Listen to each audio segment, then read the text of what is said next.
Night fell on the calm city.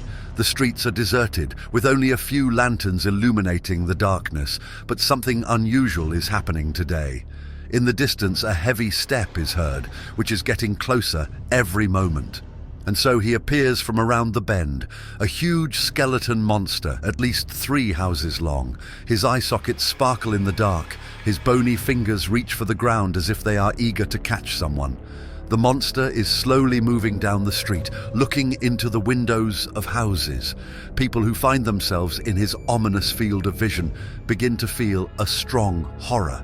They understand that this monster brings with it death and horror. He disappears in the blink of an eye, stealing his prey into the underworld. Those who have not fallen into his clutches are afraid to go outside.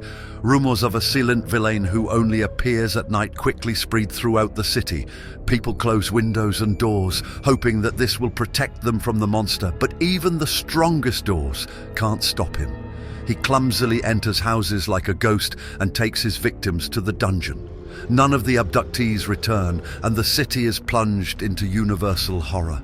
Many people try to cope with the monster by organizing hunts or spells, but all their attempts are in vain. The skeleton monster seems to be invincible, its strength is unfathomable, and so the city becomes cursed, doomed to eternal fear and horror. At night, no one dares to go outside, and during the day, residents hide in shelters, hoping to avoid a terrible fate.